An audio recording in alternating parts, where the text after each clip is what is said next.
So I guess I'll get started. Yeah, go ahead, introduce yourself and go All forth. right.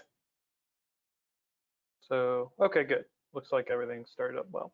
All right, so my name is Jeffball. I'm going to give a talk on embedded device, ROP, tips and tricks. It's just kind of a little case study into some IoT exploitation that I've done and how you can kind of turn a Stack Overflow into kind of a command injection exploit, and then port that into an entire fleet of products that all share a common base. And so we're going to look into how to find gadgets, how to automate it a little bit, and then look at some techniques that will let us use a set of gadget across a bunch of devices.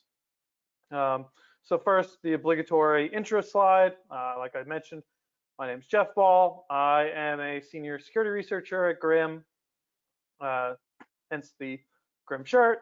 There's my Twitter handle and my GitHub page, and then I'm also a member of the 9for9 DEF CON group. So, and then next is the obligatory motivational slide. So why do we care about IoT? Why look at this instead of something else? Well, and a lot of times there's good reasons. This is kind of a bad reason. It's easy and I'm lazy. So if you're going to look at something like a web browser, you're going to need to spend a lot of time getting up to speed. And it's also a very popular target, so there's lots of people looking into it. If you just want something that's fun and it's not very hard, looking at IoT is one of the more satisfying things. And so when it came for me to do some side work, like this project, I thought, oh, I'll just play with some routers. Then this kind of gets into, well, why is it easy? Well, they're not very good at coding, and these devices are also cheaply made, so generally they don't have a ton of money in the budget for it. Additionally, they don't use modern protections like stack cookies. Stack cookies were made 20 years ago or 15 years ago, I don't remember the date offhand, but they're pretty much in all modern software. So if you have a generic Stack Overflow, it's non-exploitable. In Netgear's case, they don't use them. Out of the 762 firmware images that have the vulnerability that I've looked at, only 3 have stack cookies. And in fact, it's not the 3 latest. They had 3 versions, 2 different devices had stack cookies, and then in later revisions removed them. And so at one point they had it right, and then they went backwards. And that's just something that makes it easier because all modern software generally uses that. Additionally, other protections like write or execute aren't on sometimes for MIPS devices generally. So you can just jump right into your stack, which is something you haven't been able to do in most modern software for 15+ years. Once again, there's no ASLR or there's very poorly done ASLR. And so you don't have to work to try and leak an address. You can just know what the addresses are because they don't change. And so all of those things combined make it just a easier target than some more modern software. And this talk specifically, I'm going to talk about kind of ways to exploit multiple devices that all have the same vulnerability. And so in Netgear's case, they have 79 or 78 devices that all share the same code base. And so because of that, they all have the same vulnerability. And we're going to look into what that vulnerability is and how we can reuse parts of the exploit across the entire fleet of devices.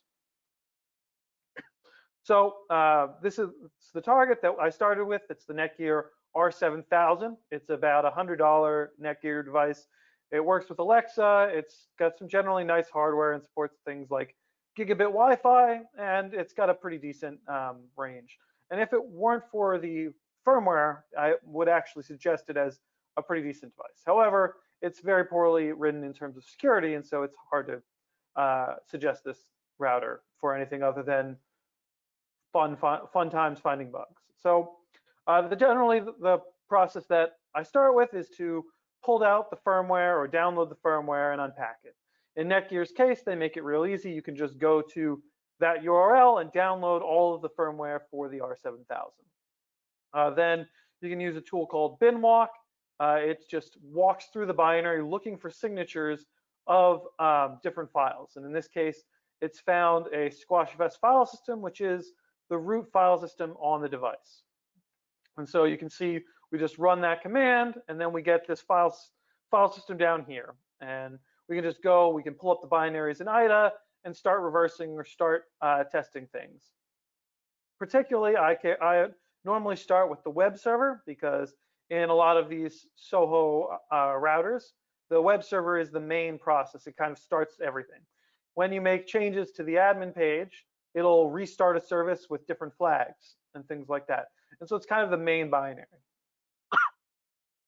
And so it's a good target to start with. Additionally, a lot of these manufacturers like Netgear and D-Link and so on, they'll take an open source web server such as mini HTTPD or UHTTPD, and they'll modify it with their own modifications, generally done in a less than secure way. And so what you can do is you can look at reverse their web server in IDA, but still refer back to the original open source software, their source code. And so you can it becomes an easy way to kind of spot all the differences and then audit only the differences. So generally, like I said, just pull down the firmware, unpack it, and then start reversing or start testing things against the router. In this case, we're going to look at one bug. This is the vulnerability. In this code, what it's doing is it's accepting a firmware image, and then it's going to parse it to validate that that firmware image is a good one to apply during a router upgrade. This code is immediately after where it reads from the network. And so it reads from the network and then calls this function prior to doing any type of authentication. And so thus it's a real good target if we could find a vulnerability. And so what we're going to do is I looked at this code and kind of reversed it. You can see we have the user input. It gets passed and it gets checked against this string $$$. This string is just a marker that Netgear's firmwares have that let it know that it's a firmware file and not a user uploading something else that will brick the device. And so it checks that. If our user input passes that, we get down to here where it's going to parse out the user input into some size, recombine those into the size, and then it's going to call memcopy with a user-controlled size with user input onto a stack buffer. And this is kind of like the classic stack buffer overflow. And as this comes right after the call to read from the network, there's no chance for it to do any type of authentication. It does a couple searches of the user input to validate that we're trying to upload a firmware, and then it calls this function without checking any type of authentication. And so this right here is a vulnerability that we found that's a unauthenticated stack buffer overflow. These types of bugs generally don't exist anymore in modern software, but thankfully with the poor coding as it is, the Netgear's routers have this, and we can get to play around with that. So let's just the R7000 is an ARM-based processor, so we can kind of just take a look at the function epilogue here. As you can see, we remove our stack frame and then pop off all the saved registers, but you'll notice there's actually no stack cookies. Going back to kind of what I mentioned before, they don't do any cookies. And so down here we see our stack buffer on the stack frame, and then there's a little bit of padding, and then all the saved register values. And after the saved registers is a saved program counter, or where it's going to return to. And there is no cookie, and so all we need to do is just overflow from one to the other until we get to the saved program counter. We fill in the address we want to go to. And as I had mentioned before, there's no ASLR on the main binaries, and this is true for this case as well. And so ordinarily we would need to leak an address and then try and guess it where we can jump to. But since there's no ASLR, we can jump directly to the binary. And in this case, we're going to call this gadget right here, which is a move the stack pointer into R0. R0 is typically the first argument when calling functions. And then we're going to call system. And so what that does is it's going to load a command from our overflown stack and then call system. And so what we'll do is we'll overflow past the buffer, the padding, all the saved registers, fill in a legitimate program counter, and then immediately after we'll put our command, because that stack pointer will now point at the command.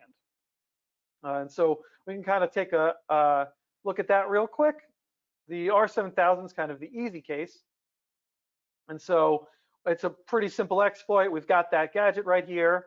And then the command we want to run, which is just a startup telnet on port 8888. Then we generate the buffer we're going to give it, which is we start with that marker that we mentioned before. We fill in the size, which is much bigger than the buffer on the stack. And then we start overflowing all our registers, R4, R5, and so on, until we get to the program counter, where we're going to overflow, sorry, we're going to overflow with the address of our ROP gadget, which will move the stack pointer into the first argument and call system, and then we put our command. We finish up with some padding, and then we wrap it inside a web request so that it will make it to the vulnerable code, and then we send it off. We can take a look at how that looks.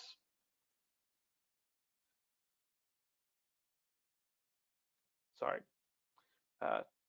First, we'll just check. And we can't get to telnet on the router. We'll run our exploit. And then now we can get to telnet because our exploit worked. It started telnet on port 8888, and we were able to just log in. And then you can do various things like redirect traffic, change DNS responses to redirect the end clients to a different address.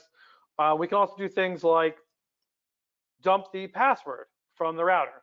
And so you can see the digest there is the SHA-256 of the router. And so if we just do,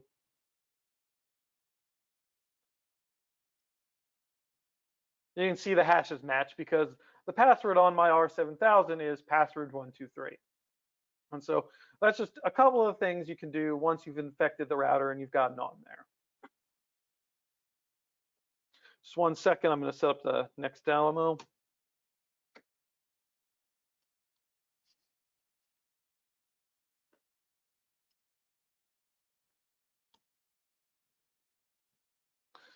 All right, so then continuing forward, that's the R7000. It's the easiest case. You've got one gadget and you're done.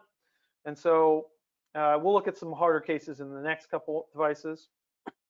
One thing you'll want to do when you're writing this exploit is you're going to want a way to automatically grab the gadgets. As I mentioned before, there's 762 vulnerable firmware images from Netgear. We're going to want to exploit all of them, or write an exploit for all of them. And so doing that by hand is very tedious and will take a lot of time. Instead, what we'll do is we'll use some object dump and grep magic to find the gadget we want. In this case, we're going to dump the assembly of the web server, and we're going to grep for calls to system, and then grep for that instruction, which moves the stack pointer into R0. For all of the ARM devices that were vulnerable to this firmware from Netgear, they all have these easy, simple call system with an argument from the stack point, or the command from the stack pointer gadgets. And so we don't really have to do much more than that. The next thing that we're going to want to do also is we're going to want to find out what other devices are vulnerable. And so what we can do is we can just download all of the firmwares from Netgear. It's not very hard once you just have to spider their website. Then you can unpack them using just some using binwalk on all of the images. It'll take a little bit of time, but once it's done, then you can just grep through all of the web servers. In this case, this command here, it calls find to find all of the web servers, which are named HTTPD, and then they will grep looking for that marker that we said inside of the web server. If it has it, that means it's a device that has the same code as our vulnerable R7000. And then we can go and look, does it have vulnerable code? And if so, then we can start the process of writing an exploit for that as well. So now we've got the R7000s done and all ARM devices are done, but we still have other devices that we need we need to write an exploit for. One of the other questions you may be asking is, okay, so we know there's a bunch of devices and a bunch of versions that are vulnerable. Well, we can't just send off any type of exploit to the device, because if we don't have the correct gadget, which varies per version and even per device, then we'll crash the web server. And thankfully, Netgear has a very easy way to fingerprint a device. And so you can remotely tell what device you're attacking by browsing to this URL, which doesn't require authentication, so it's particularly bad. If you go to /currentsetting.htm, it will tell you what firmware image it's running, what the device is, and various other information. So what the exploit on GitHub does is it pulls this information and then uses that to automatically pick which firmware image, or to determine which firmware image the targeted device is, and then respond with the corresponding exploit. And so thanks to this endpoint, Netgear's made it very easy to target their routers. All right, well, moving on, the next device we're going to look at is the WGR 614v9. It's MIPS instead of ARM, so we obviously can't use the same technique as the ARM device to exploit it, so we'll look at how we'll do that. It's the easy case for ARM, the WGR 614. Like the R7000, we're again just going to call a system gadget. You can once again see this is the end of the epilogue, function epilogue, and this is the stack frame.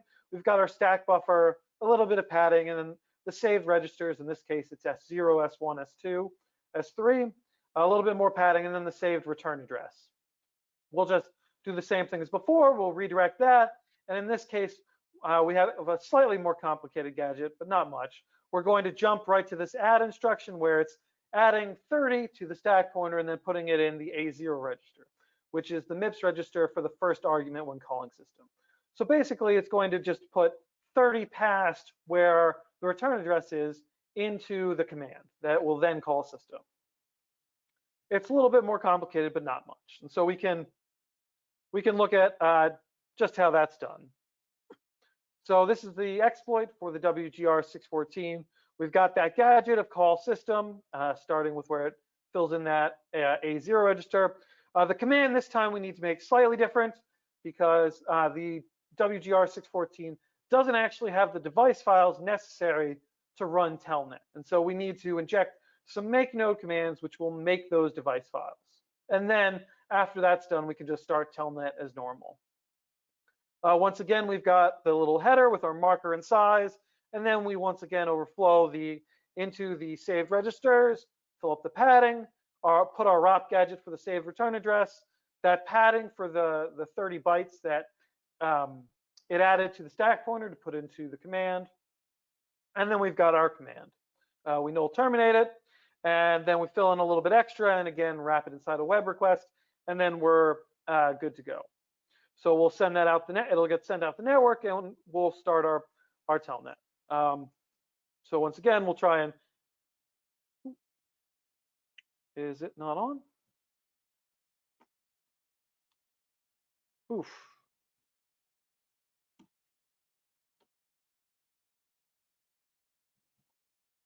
Oh, there we go. Just takes a little bit to turn on. All right, we can see we can't get to telnet on port 8800. So we will fire off the exploit. And then now we can get to telnet on port because we've injected that command. And so once again, we can get onto, we can dump the NVRAM on this device. It actually doesn't hash the passwords, so we can just see my password for the web server.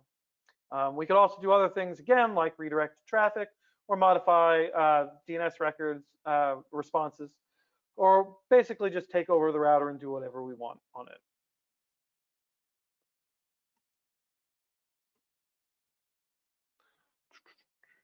Just going to set up the next one.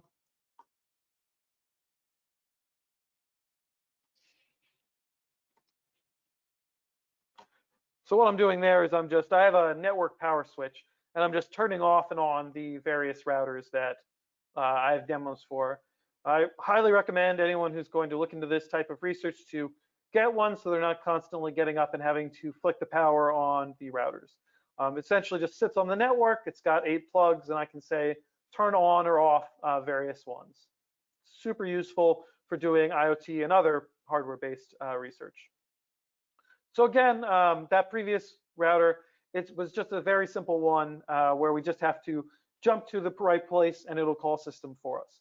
Now we're going to get into kind of some of the harder cases where it's not so obvious on what needs to be done. For this device, the DGN 2200M, we can see the epilogue and the stack buffer. They're pretty much the same.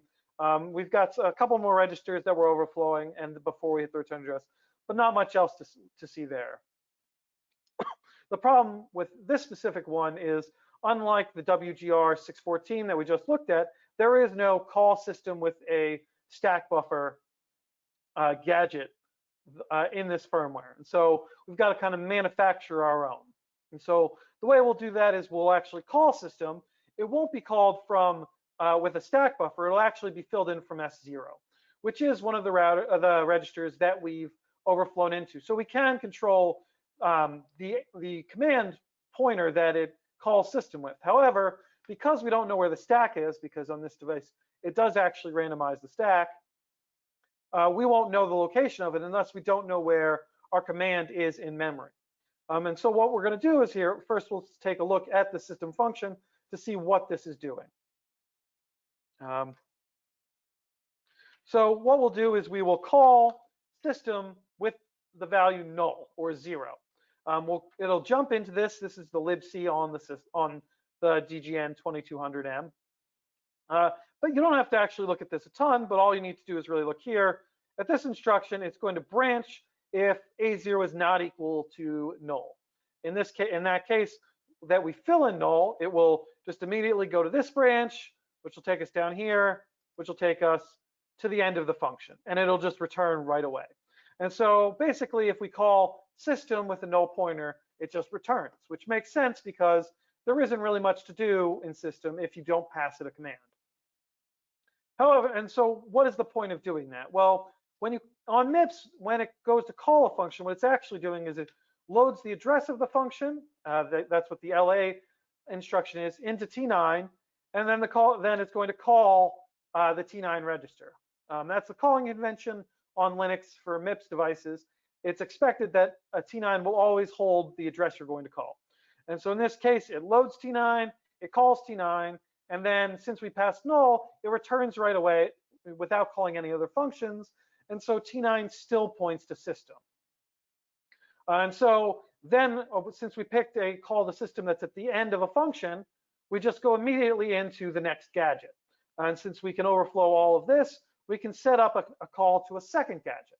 And so what we'll do is we'll actually call memset, because memset is typically performed on a buffer, a lot of times that's on the stack. And as you can see here, what it's actually going to do is it's going to load the first argument with A0 with 19 bytes after the stack.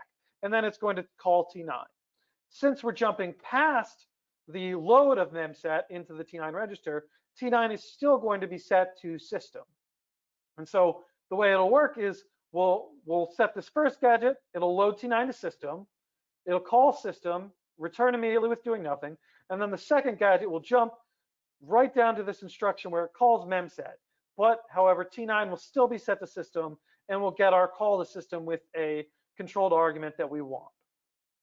And we can take a look at how that's done in our exploit. So the first gadget will be calling that system at the end of a function, and then the next one calls memset, which is actually a call to system. Once again, we need to make the device files, and so we'll see our marker. And now what we do is, the only difference is what you'll see here is, rather than overflowing an arbitrary value into S0, we want to put 4 zeros or null, so that S0 becomes null, which then translates into a call to system with null. We've got our gadgets, and then the command, and that 19 bytes of hex, or 19 bytes of buffer. So we can just take a look at how that looks.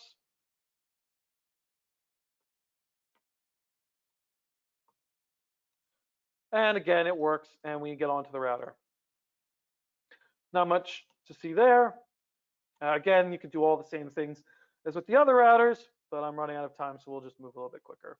And then, so that's that case. And then we're left with the most complicated case, which is the WNDR 3700 V3 and a lot of the other devices that Netgear had. thankfully, while it's the most complicated, it's not too overly complicated.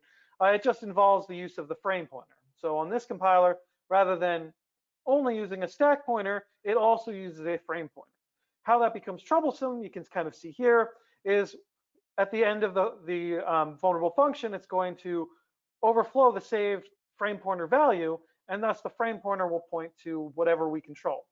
We don't know where the stack is in memory, and so we can't point it at the stack. Our overflow will overflow that value, and then when we go to use a call system gadget, however, we end up with the problem of the frame pointer is used to load that first argument. However, since we overflowed it, we don't know where to point it, and if we try to do that, it will crash. And so we need to somehow fix the frame pointer so it points at the stack, and then we can call system. We can kind of look at here. Here's an instance of a gadget. It's rather long because there aren't too many where in the code that fixes the frame pointer, but here's a gadget that does.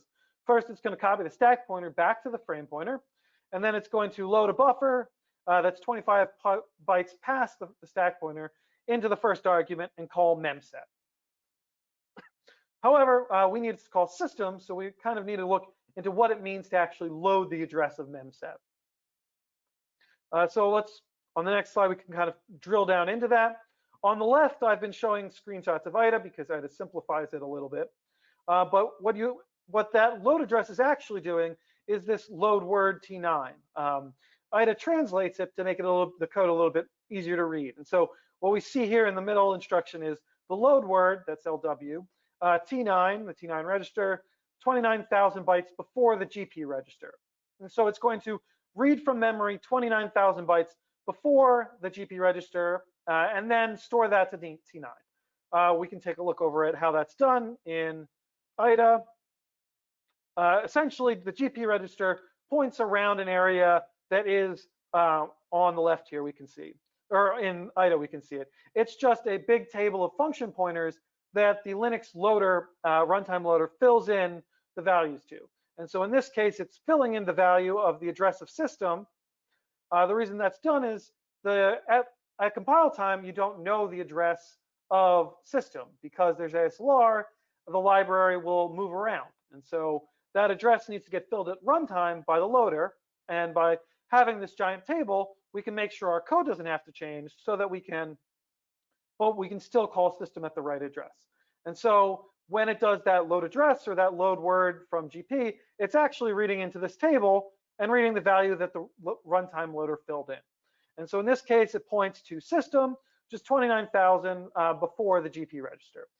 However, if we want, in a different case, the one that we were looking at before, it's pointing to this memset pointer, which holds the address of memset.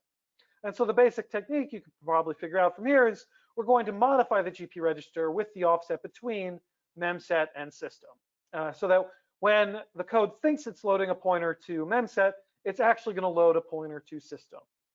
And the way we'll do that is we'll call this little gadget down here at the bottom, which just simply loads GP from the stack overflow, which is because there's no randomization in the main binary, we know what the GP value is going to be. And then we'll load it with an incorrect value, which will turn the memset on this gadget into a call to system. And we can kind of take a look at how that's done. Oh, I think I forgot to turn the new one on. Let me just turn the last demo on. All right, it'll probably take a sec. So this is the exploit for the WNDR 3700 v3. This first value right here is, this is the original value of GP, and then we're going to adjust it by 72C bytes because that's the difference between memset and system. And so once we load this value, all memset calls will point to system. This next gadget is the one that loads the GP value from our stack overflow, and then we have that last one that fixes the frame pointer and calls memset with a stack buffer. There's not much to see here, too much to see here, other than we filled in our ROP gadgets with our GP value, and then the second ROP gadget, and we put our command, and then again wrap it inside of a web request and send it out.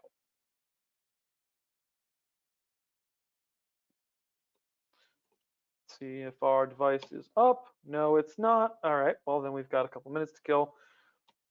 Why don't we just take a look at the web request? Essentially, we're just posting to upgrade check. It's got to have certain fields, the Netgear code. It actually uses the stir function, so it's not actually parsing this web request. It's just looking to make sure we have actual strings. That's why we don't actually have to form a valid header here. We can just make sure that string is in there, and the string will work. Same with this content disposition. It doesn't actually need to be a valid value. It just needs to be in the request. All right, it looks like the WNDR 3700 is up, so we can try, as we can see, telnet is not open. We'll run our little exploit, and then we can get on the device.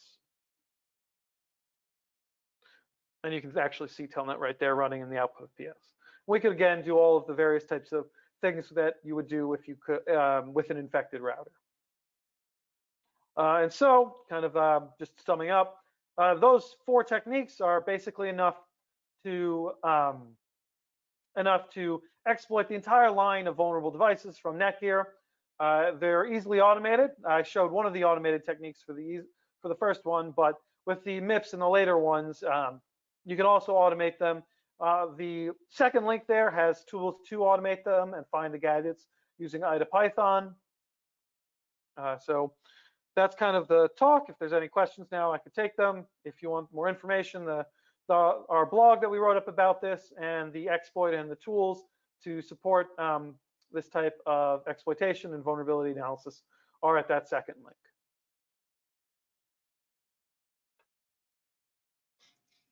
Oh, awesome. Hey, Bryson.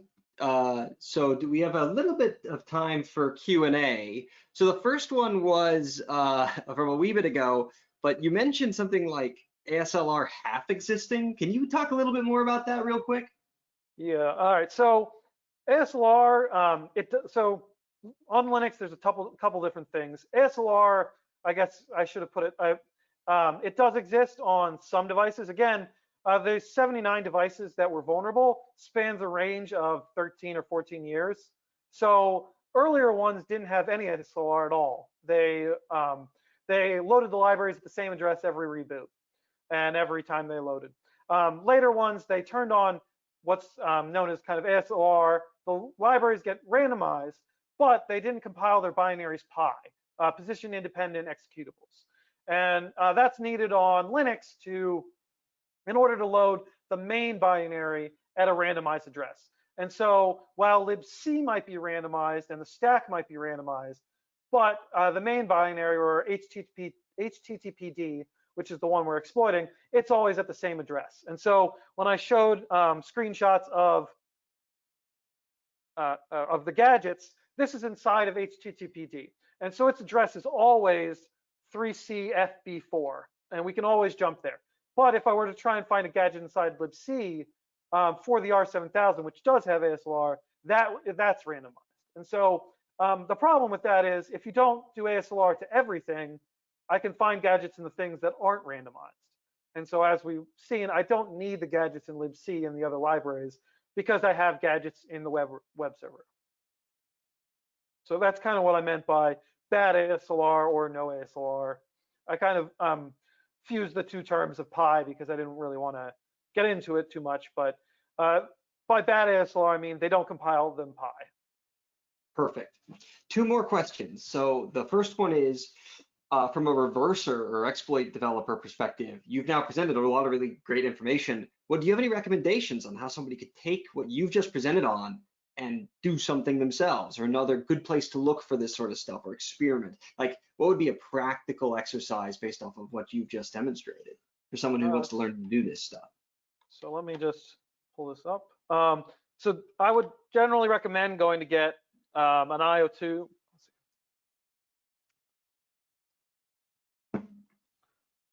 What's the name of it? There's a really, really bad smart plug, DSPW W215, I think it is. You can get a version A of it. It's really bad. There's every single stir copy is an exploit. there is a vulnerability. Yeah. So, all right, not really all of them, but if you go and look and just cross-reference in IDA on stir copies, like half of them are exploits, and it'll be things like there'll be a stir compare with the word cookies, and then immediately after is a stir copy that's a vulnerability. And so one good thing you can do is you can just download Ghidra or IDA and pick a old firmware or a firmware that's known to be vulnerable like this, and just go about reversing it. If you can't buy the device because there's either money or they're hard to find the specific model that you're testing, you can generally try emulating them inside of a VM that runs the same architecture. Some devices it'll work, other ones it's a little bit hard because of the specific instruction set that the firmware expects. This one I know runs inside of a QEMU MIPS device relatively easily.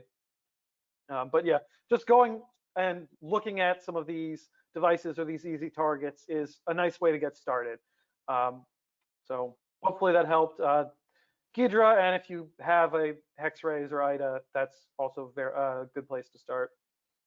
Awesome. And then the last question is, there's from a non-exploit researcher perspective, as just a, a consumer that may or may not have a Netgear device, well, I'm sad now. What should I do? Professional security researcher?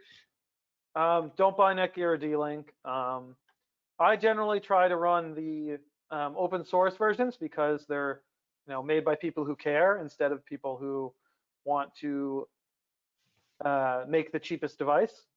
So like I said before, the hardware on this device is actually pretty good in terms of performance. And so one of the things you can do is you can take something like, I think the R6700, if you have one of those, is again also pretty good hardware, and then run OpenWRT or DDWRT. I don't know if the R7000 specifically supports it, but I'm pretty sure the R67 does. But again, don't buy this just for that. I typically look on those DDWRT, Asus Merlin, a couple other different open source ones for what they're supported or the most supported devices, and then purchase that for my networks. Perfect.